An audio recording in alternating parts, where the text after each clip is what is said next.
Welcome everyone to EA Global Summit 2021. This is Sujat from EA Global Summit organizing team. It's our privilege to have Roman Bretz in our presence, the head of research and development at Cosmino AG, presenting Create Knowledge, Share Knowledge. And I also thank everyone for your interest in joining this session and for your kind information that we will be muting all the participants throughout the session. So please use the chat window to drop your questions to the speakers. Your queries will be answered at the end of the session. We request everyone to visit the allotted Microsoft Teams channel to communicate with Roman and the other EA practitioners after the session. Roman and the other speakers accepted to stay in the channel to have one-to-one discussion and answer all your queries. The link to the MS Teams channel is posted in the chat window for your quick reference. If you have any difficulties in connecting to Teams, please let us know through the chat window or write us at registrations@globalsummit.com. Thanks once again for your interest and support to EA Global Summit 2021. Without any further ado, I'll request Roman to start his presentation. So, hello everybody. So I'm waiting until I become a presenter again. Wait a second.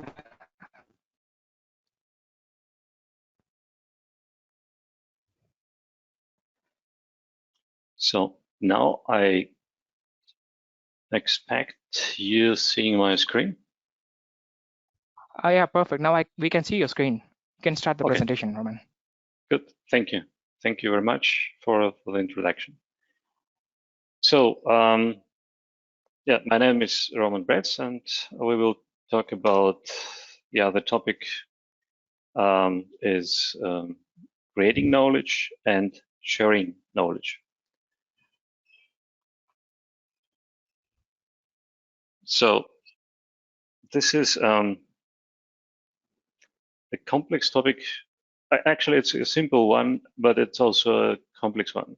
If on the surface, actually, sure, everybody is doing this every day. Every engineer, we create knowledge and share knowledge.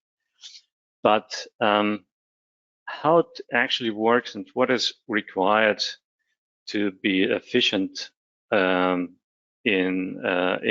daily work, in working with your colleagues. We will talk about this today. So, and before we start, I would like actually to introduce myself, because I think this knowledge, the knowledge about myself, will help you to better understand the presentation. It will put what I presented will put in some context.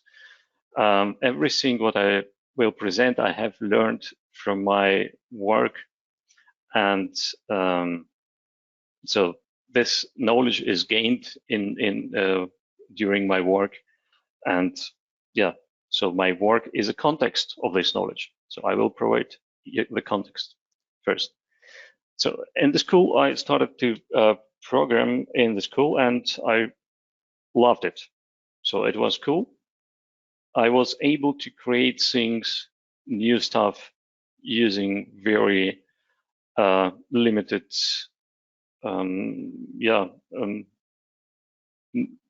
resources. Only a computer was necessary, some IDE, and a knowledge, and that's it. And then I was able to create new stuff, and it was great.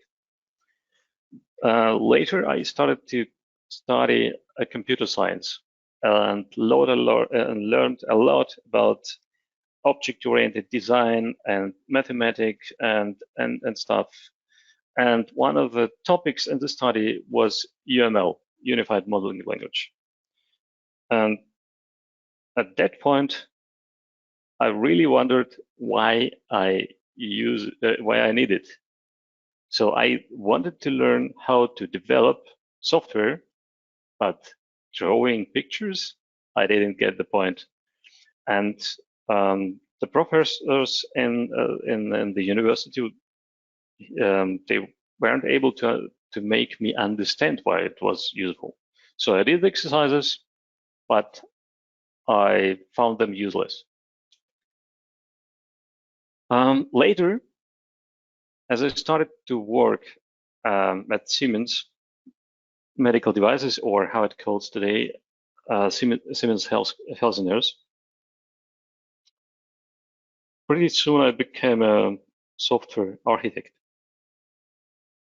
And first I was a developer, and what I learned as a developer to develop medical devices is very hard. It's about a lot of regulations and communications. Just to introduce a new button in your software, it takes 2 weeks effort. It's not a joke, it's real. I mean, many of you who are working in this highly regulated areas will be able to understand it. And soon I became a software architect, and I realized, okay, I need something to communicate efficiently and in a compact way the concepts.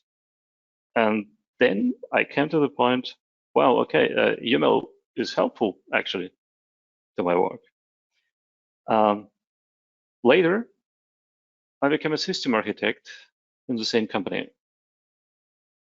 And as a system architect, I realized, okay, there are many departments around me, many stakeholders, and I need to moderate a lot of meetings, need to moderate this work, cooperation, and I need to communicate the concept using languages of my stakeholders. Later, I became a CTO of Liebe. And yeah, what I learned is first I thought, okay, as CTO, I'm responsible for making all decisions, technical decisions, etc., on my own. And thanks to my colleagues, they make me understand that it's not my job. As a CTO, I'm responsible for a technical vision and a strategy, and then for communicating them internally and to our customers. This is my job. Later, so today, I'm working as a head of research and development at Cosmino AG, and here I learned, okay, to have a successful company, you need to make your team fit to your business challenges, to business needs. So you need to invest a lot in people and help them to learn new stuff, to grow. And actually, very soon I will start in a new position at Hayes from 1st of October, and I'm looking forward to learn new stuff. So let's continue. So what we will talking about? So why I want to tell you all this stuff? Actually, I want to help you become more successful in your projects. Yeah, it sounds promising somehow. I'm becoming more successful, but what does that mean exactly? What is a success? And for me, I define it that success is a composition of mainly of two aspects. It's about achieving the best possible results under given conditions, and about enjoying your work, having fun at work. If you achieve the best possible results, but without fun, I cannot accept it as a having success. Yes, of course, from business point of view, it probably has been a success, but for you, for the team, it wasn't a complete success. I saw it so many times. So after this project has been successfully finished, But if people are not having fun, they leave the company. And yeah, this cannot be our goal. So, but the next question is, okay, I'm talking about fun and enjoying the work. But how does it fit modeling and having fun? How does it fit together? There is a very interesting project have been done by Google, research project called Aristotle. If you don't know about, haven't heard about this project, I suggest very much to you to learn about it more. It's very, very interesting. So, and the Google want to know how to create a best possible team. What is the best possible team for engineering? And they started with some theses, with some ideas. For example, if you put experts together from different areas, then it could be a best possible team. Or if you mix different experts from different areas, one analyst, one a software architect, one developer, one creative guy, one analytic guy, etc., etc. That then it could be a successful team. But what they learned, what they measured, is if their completely different qualities are responsible for making team successful or a great team. And yeah, you see it on the side. There's a 5 aspects put in the order of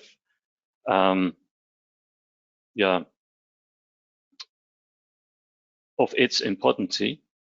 And on the top is physiological safety, dependability, structure, clarity, meaning, and impact.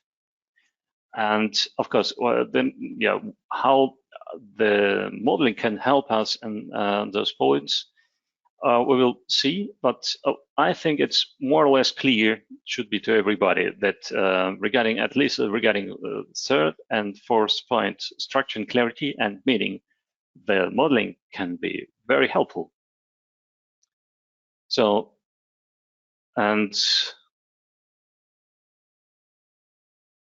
yeah, so let's us figure out what it really matters if we're modeling and how we can make it happen.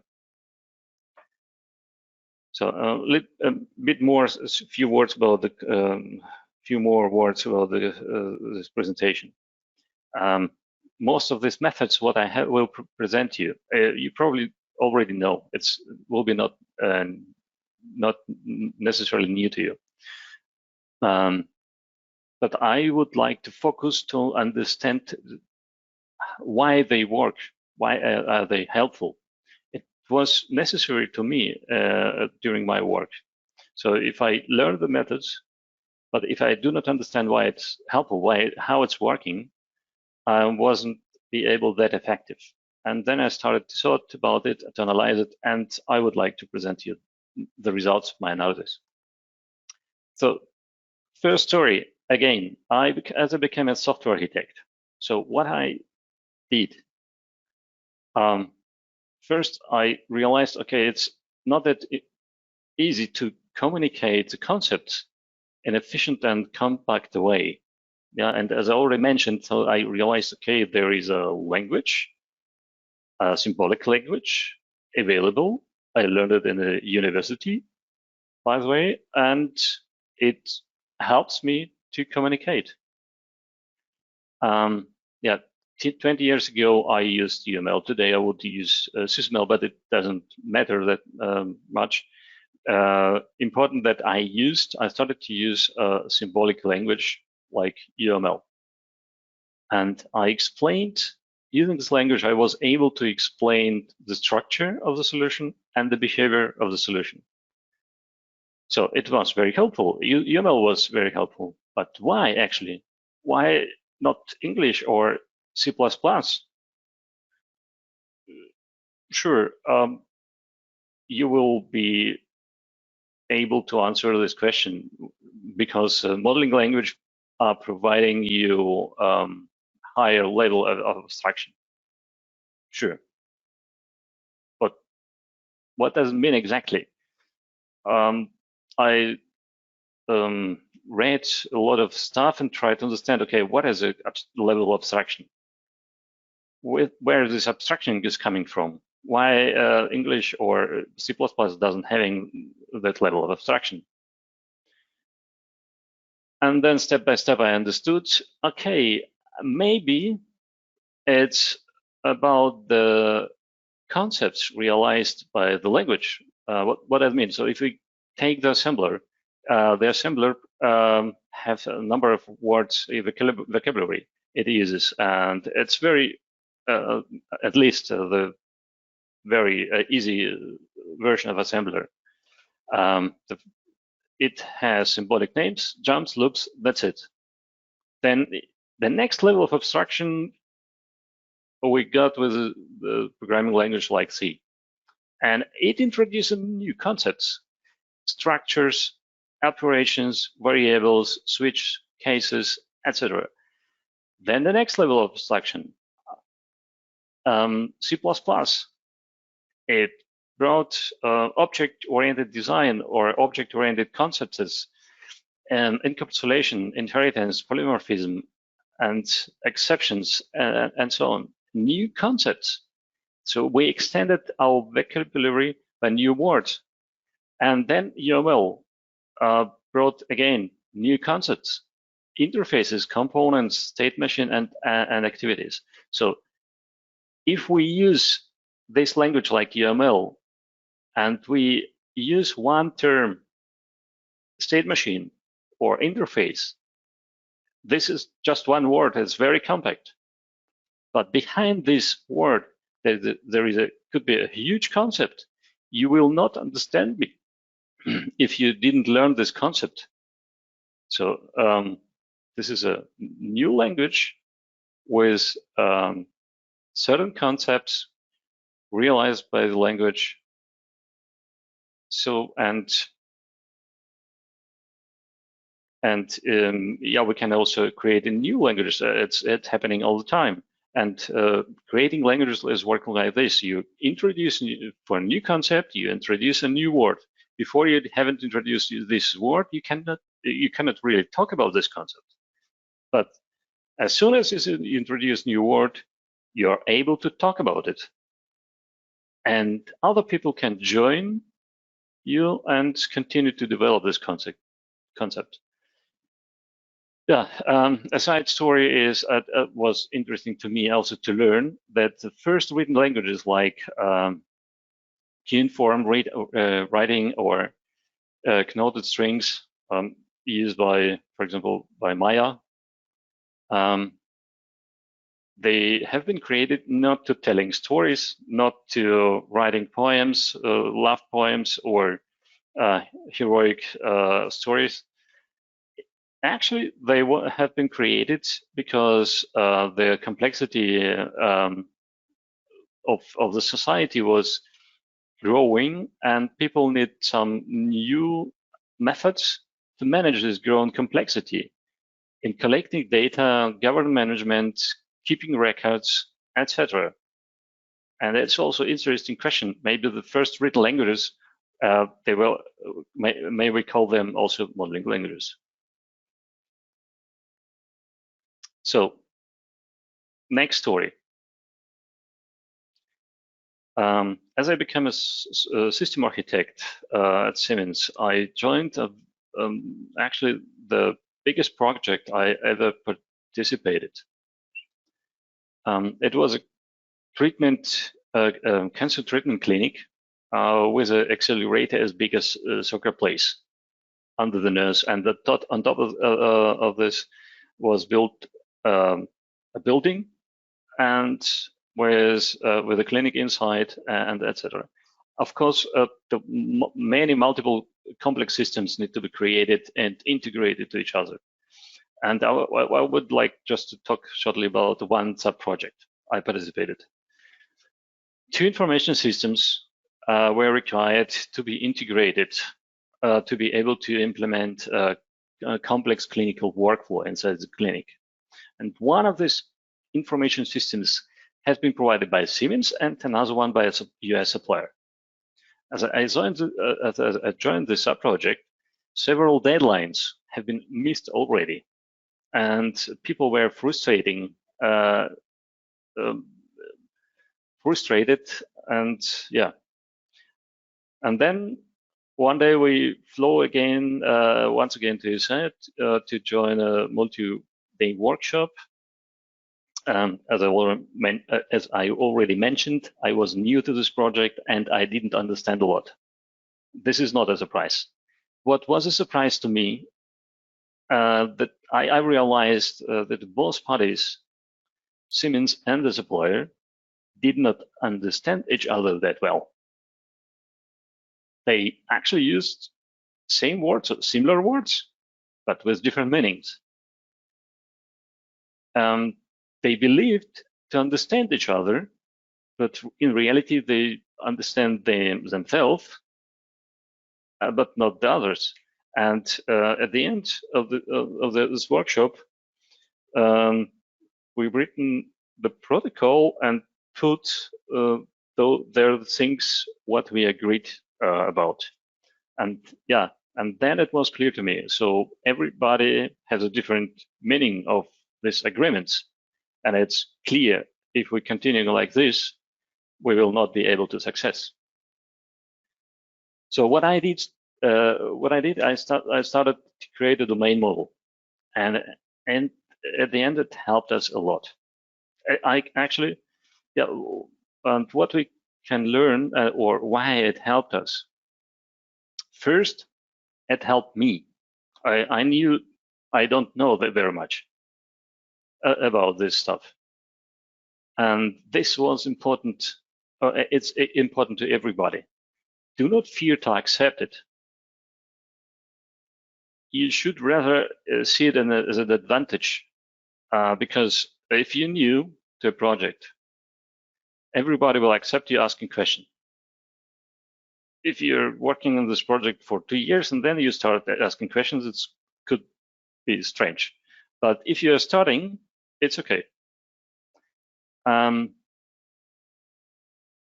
then if you're starting questions, probably it could be a good idea to write it down, to create a the domain model. So what you learn, you put into the model, create this model, and actually this domain model, it became a kind of common language, used also not only by me, but also by others. And it helped us to understand each other. They're very good article. You will find the hyperlink on the bottom of the slide.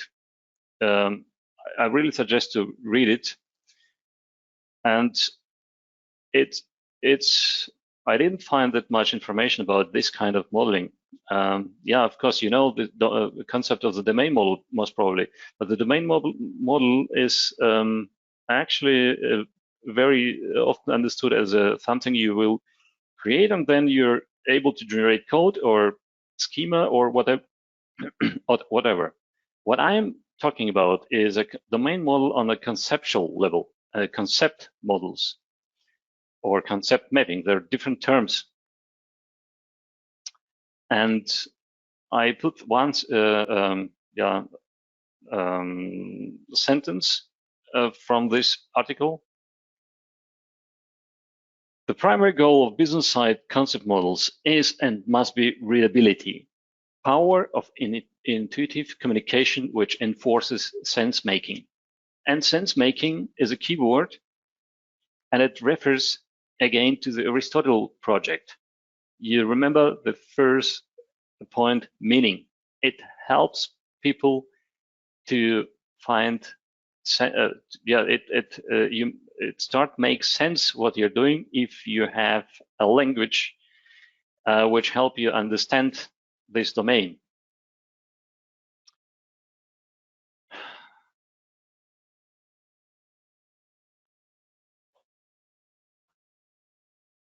Yeah, and the language is one of the key points of my presentation. If you want to discuss and verifying and concepts, create new concept. If you need to share your knowledge, you need a language. And in our case, a modeling language is very helpful. And but the question is also why humans needed language? Why the nature created language, or why during the evolution human created language? From evolution point of view, why it was helpful? What was the advantage over other species? Just for communication? I'm not sure. It's not a trivial question, but actually, as I already mentioned, it is first possible to deal with complex concept, if you introduce terms. So, in this introducing terms and be able to handling this concept, this could be a purpose of the language. So again, back to the concept of the domain level, domain models on the concept level. So, for example, as I started in the current job as well, the domain was production lines, completely new to me. I didn't know that much about this domain. And as I started to talk to my colleagues, okay, I understood first, okay, what we're providing, what we're developing is manufacturing execution system. So, and we have a so-called MAS, and we have a MAS server. Okay, this is what we are developing, right? So, but we have also MAS clients, which are used by the operators in the production. And the operators are working on the work center where the MAS client is deployed on. So the operators, what are they doing? Their products are creating work items. And they need to do different production steps to create them.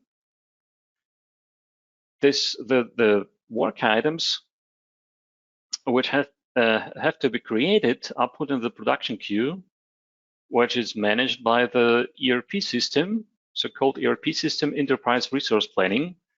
For example, is like SAP. Yeah. But there are many different ERP systems in the market. So, and who is responsible for planning? And yeah, there is a planner. Okay, and then a lot more. So, for example, we have also automation of this processes, and this automation is driven by the workflow engine, etc., etc. So, but those are only the terms, and what is missing? The next step is to put them into relations into each other. So, actually, what I explained to you on the sound. What I explained to you using words, you can see it in the diagram as well. And by the way, I used this kind of diagrams also in the past in my previous jobs, as I already mentioned at Siemens. But Bob Hrushko is my former colleague from yeah, he's working for Sparx Systems, Central Europe, and I learned from him a lot. He's using this kind of modeling very often and very successful. If he's joining the project, he's always creating diagrams like this. First for himself, but it helps a lot for everybody to understand each other. Yeah. So, and also for me, it was helpful to to learn the stuff in my new in the current company, and also it was also useful for my colleagues. Good. Next story. In the same project, what I mentioned before at Siemens, I was the system architect, one of few system architects. And together with my colleagues, I created a very sophisticated model with a lot of usable information. But well, I had an issue with this. We had colleagues, electro engineers and physicians, and they didn't want to use it. They didn't even want to talk to us about these models. And that was a real problem because actually they were developing a part of the system, significant part of the systems, which also needed to be integrated to the other part of the systems.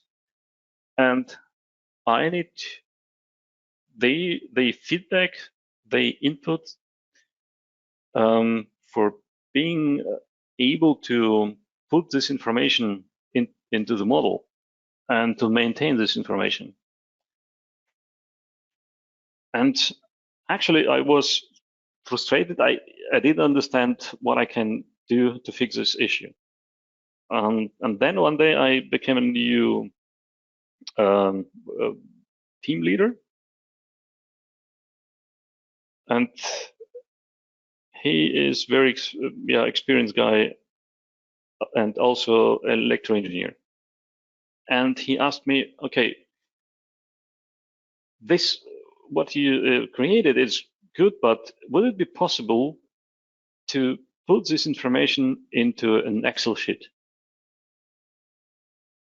At first I was shocked because actually, okay, I was so proud about my model. It was so beautiful and so helpful from my point of view and well understandable. And then what should I do?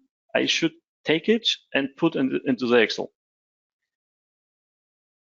But then I actually thought, okay, yeah, well, why not? The only thing what I would like to do is not to do this job notation of this information not once again in the Excel. I would like to export this information from the model into the Excel. And I asked my team leader if it would be a good idea, and he said, "Sure, it's a great idea. Let's do it." So, and then we created a generator, the export, automated export, and that day, as I was able to create this Excel, and of course it was much more complex than this one, what you can see here in the slide, but similar concept. This day, as I was able to create it, physicians and electro engineers have started to talk to me. Actually, they were happy because this was a language, this Excel sheets tables, it was a language they used to use in their daily work. This tables, it was their language. They understood it. And from that, they began to provide us feedback and to cooperate. And it was great, and it was fun.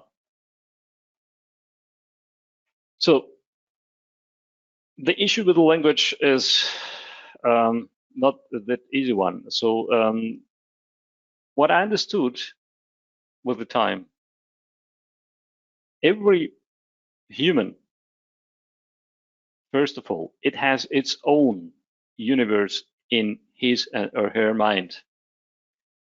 What we have, what our eyes, our ears, our skin, our nose, those are just sensors, right?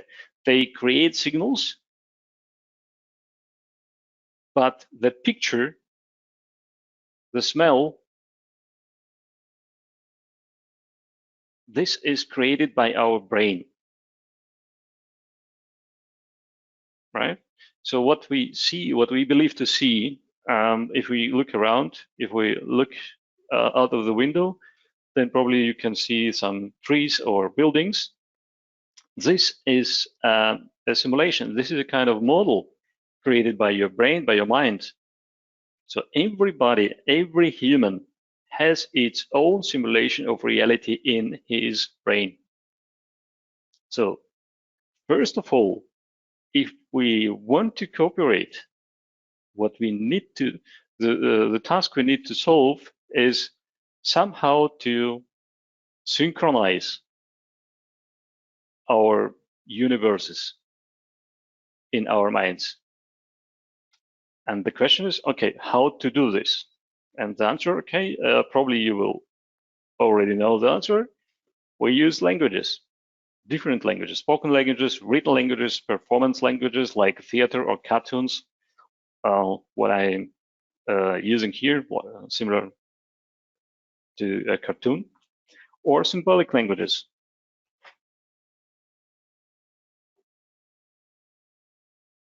And for me, it's kind of wonder,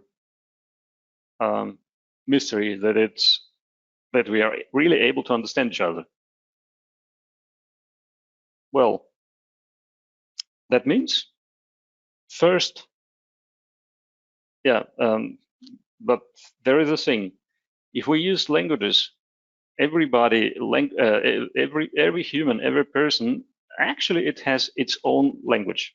I mean, we are talking English right now, but also the language, the English language in my brain, in my mind, is a different one than yours in your minds. I've learned it, and I learned to use the words, the terms, but I didn't use it from my childhood. I used to use other languages. So every human is creating its own language, actually. And yeah, of course, it's very similar. But as we have already seen, it could be also very different. Different countries have different languages, but even neighboring villages in the same country could have different dialects. Same language, but different dialects. Different industries have their own languages. Different companies have, in the same industry, have different languages, as we saw in my example about the Siemens and its supplier. Even different departments have varying languages. If you think about product owners or requirement engineers and the developers, they're talking different languages. Customers and vendors speak different languages. So the language is a key for our communication, but we must ensure that we synchronize your languages. And then, yeah, otherwise, you know, these issues, it's known to everybody. Misleading communication, misunderstandings. We implement wrong functionality, or we solve the problem which doesn't exist at all. People get frustrated. We start finger pointing, and this is the opposite of the joy and success. So, yeah, and how to synchronize the languages? Yeah, I already shown one of the possibility. Start with the domain model. But the domain model, it's not only about the creating common language or synchronize your languages. It's also the first step in creating and sharing knowledge. Yeah, and now we need to talk about the knowledge. What is knowledge? I mean, it's also the word we use every day or very often. But what is exactly knowledge? What is the difference between knowledge and information and data? And here again, for me, at least for me, it was very helpful to understand those terms and how they fit together to be more efficient, to understand better what I'm doing if I'm modeling, if I'm designing a new system. Yeah, I'm creating knowledge and how I'm doing this. And good. And there is a theory, or yeah, a theory, I would say. It's called DKW pyramid, and it's explain data or put the data, information, knowledge, and with them in the context of each other. It starts with the data. Data are measurements, discrete facts without meaning. Information is interpreted data, calculated, categorized, condensed, correlated. And the knowledge is information put into a context. Without context, knowledge is useless information or even data. It's nice to know it, but you cannot use it. To be able to use it, you needed a context. So, and then there is wisdom. And what is wisdom? There is another diagram that helps us to understand it. So if we talk about data, information, knowledge, and understanding, this is about the past. So we collected data, we collected, put the data, connected data, created information. Then we put data into context, we create knowledge, and then we're able to understand it. But wisdom is something about the future. Yeah. So that means to be able to do things right, we need knowledge, we need understanding.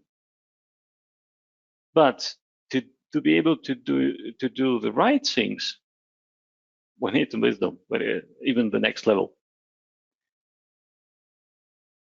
So, and how the modeling can help us in that way.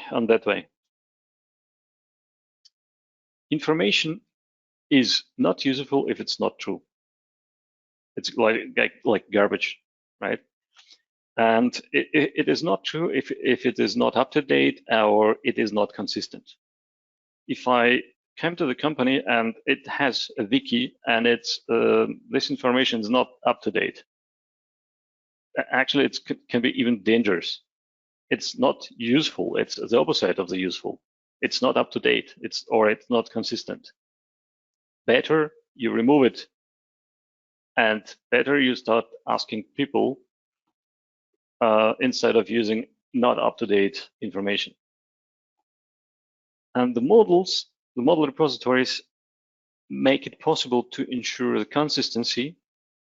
Model repositories make it possible to avoid, or at least to decrease the redundancy, which if you decrease the redundancy, it helps you also to keep it consistent and up to date.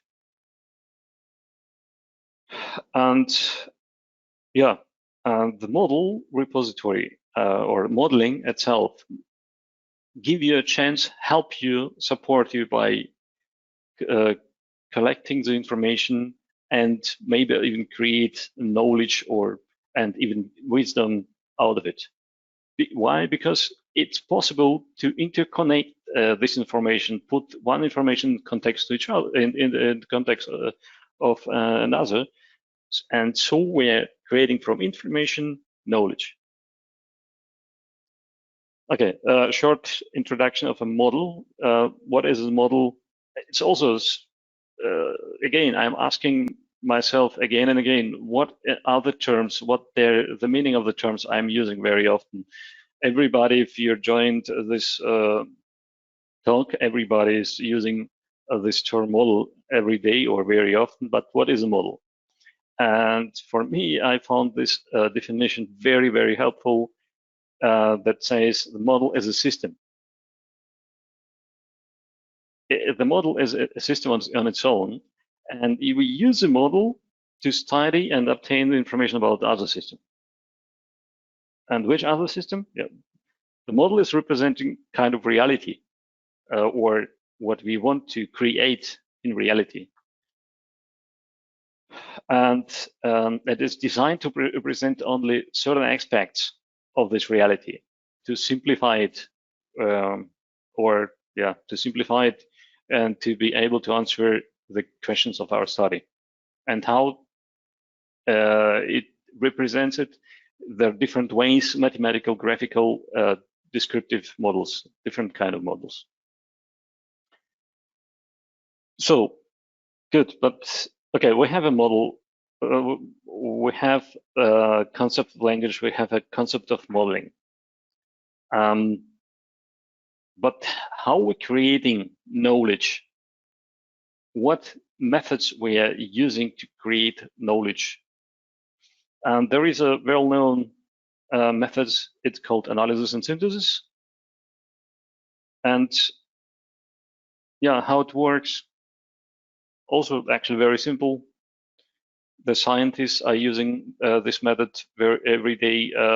Engineers are using this method every day.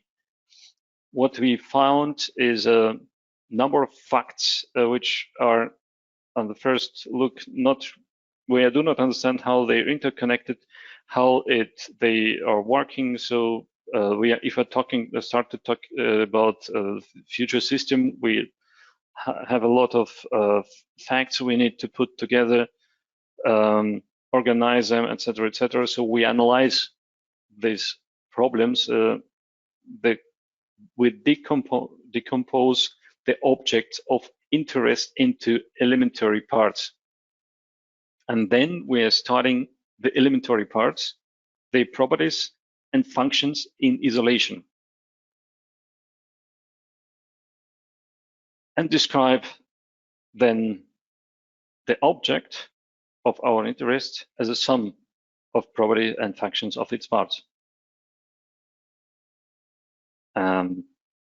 So on the next step is synthesis, and the synthesis is composed parts. So if we introduce these parts and describe these functions and properties, we are taking it and put them together and create new stuff. We create new knowledge.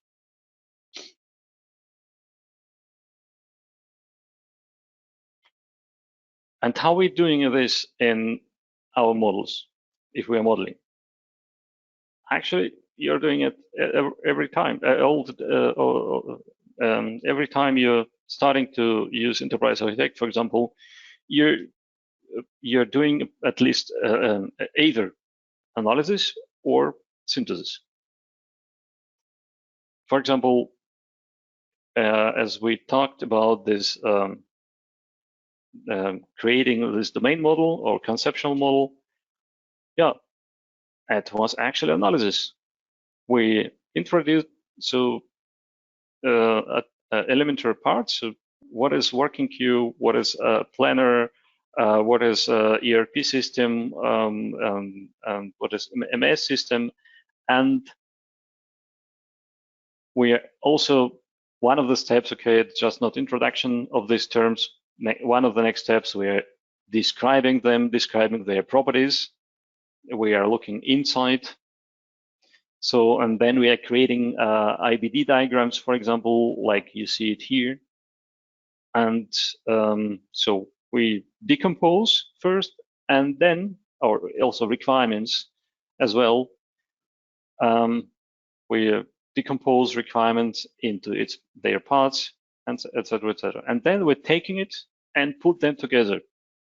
Again, we compose them, we synthesize new stuff using state machines, using IBD diagrams and activity diagrams, etc., etc.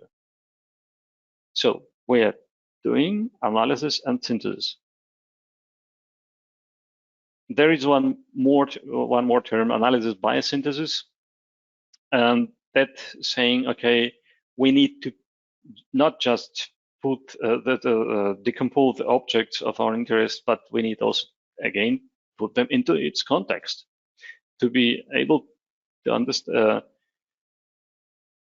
If we're not able to understand the context, so if you don't know the context, we will not able create new solutions. We will just recreate existing stuff.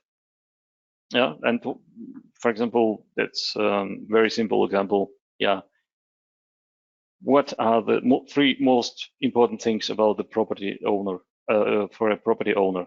It's location, location, location. So location is a context of our property. And location is, in our case, it's a context. So, and the analysis by synthesis is just saying, okay, we take the object and put it into context, what we already talked about. And yeah, and then analysis what will happen, what could happen to this object in this context. This example showing it how it could work. So you take an egg. We take an egg, yeah, and analyze what can it happen if we put it in context of hammer. It can be broken. So this is what we have analyzed, and we can analyze, okay, how hard we need to put the hammer and the egg so it can be broken or it shouldn't be broken, and so on and so on. So we are starting think about the qualities of the object in a particular context. And how it, what is the context, how the context is used in the SysML and the modeling. Also, you're using it most probably already. It's, for example, a context diagrams in SysML, or there is a SysMode methodology introduced by Tim Wilkins, but meanwhile it is widely used. If you start to develop a new system, you start to describe its context and the system within this context. And what are the pieces, what are the items which are a part of your context?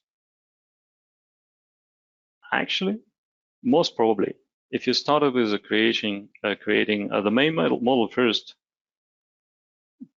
those pieces of information, those items, you have been already introduced in your domain model, and then you reuse them and to create a context model, a context diagram, put your system in context of surrounding items.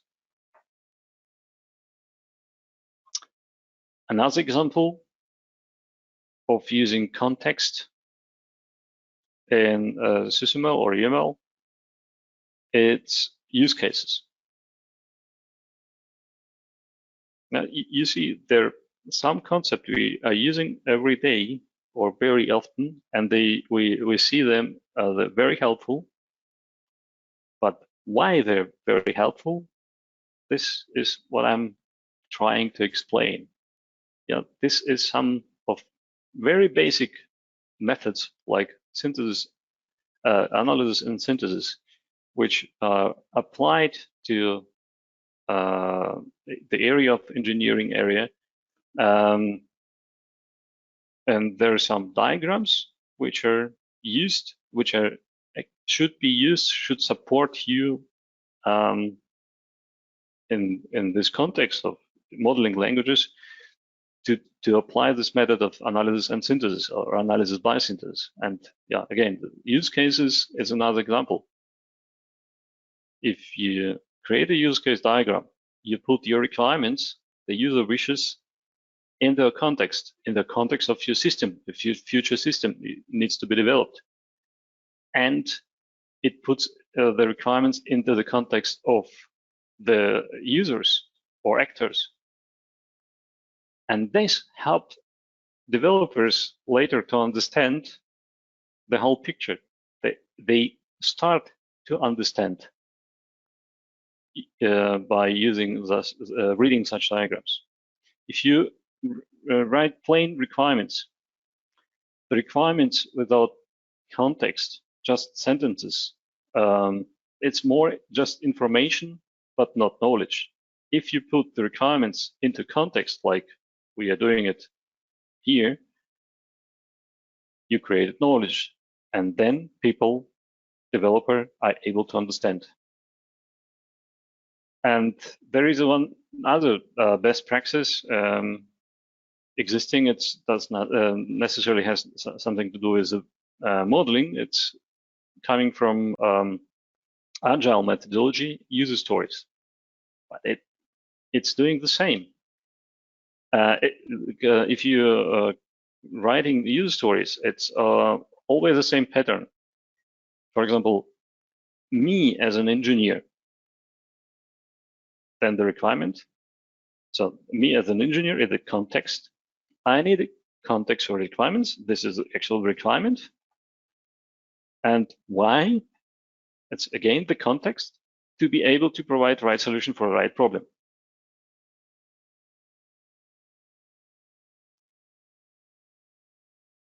Well, the next concept, the concept of evolution.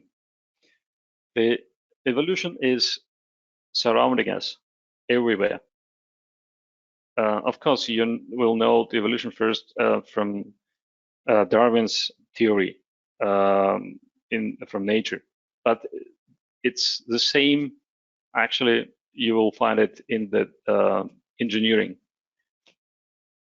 Engineers not creating the something from in one day.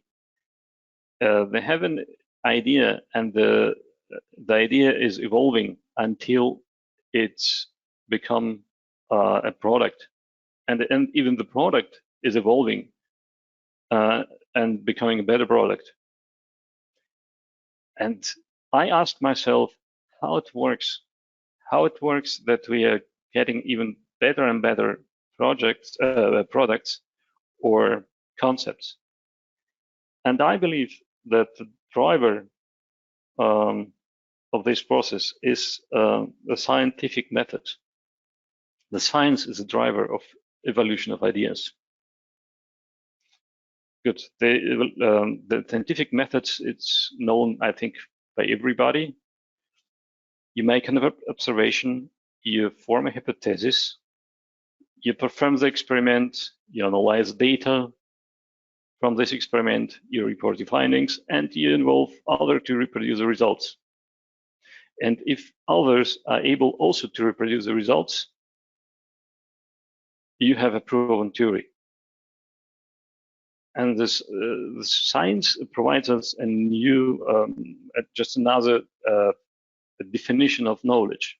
The knowledge is a proof theory. So, and what I'm asking you to do, and what I've learned from my experience, we shouldn't forget these principles, the basic principles of science, and we should use them in our daily work if we're working together. So we should use the scientific methods.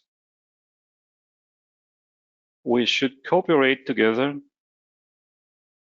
and let our ideas grow, evolve, and become a successful product. So the ideas can grow, and the ideas, they need a space where they can evolve. And this space, it's our common mind, common team mind, common problem and solution space we are able to create as a team. And we can maintain our knowledge using our the models. And you should not only create the knowledge on yourself, you should share the model. You have meanwhile very good tools for sharing models, and create this common problem and solution space through your team. And this common space, in this common space, let the ideas grow and become successful. So actually, I've finished my presentation. Thank you for your attention. I don't know if you have time for any questions.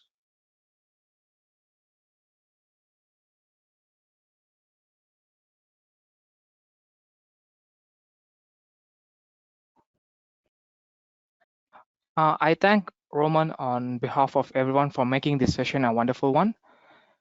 As we said earlier, now is the time for Q&A, but we already ran out of time. So we will take the Q&A in the Teams channel. Good, good. I'm waiting for questions. You're welcome. We'll be happy to answer them. Okay. Okay, Roman. Thanks, Roman, and thanks to everyone for your time and support throughout the session. Hope it's very informative and gives deeper insight into the topic. Now, Roman will be available in MS Team to have a detailed discussion and answer more questions. The link to the Microsoft Teams is posted to the chat window for your quick reference. If anyone is having any difficulties in connecting to Teams, please reach out to us in the chat window or write us at registration@eaglobalsummit.com. Thanks once again, everyone, and looking forward to host you all in another wonderful session. Thanks, Roman. Thanks, you all. Thanks to everybody. Bye-bye.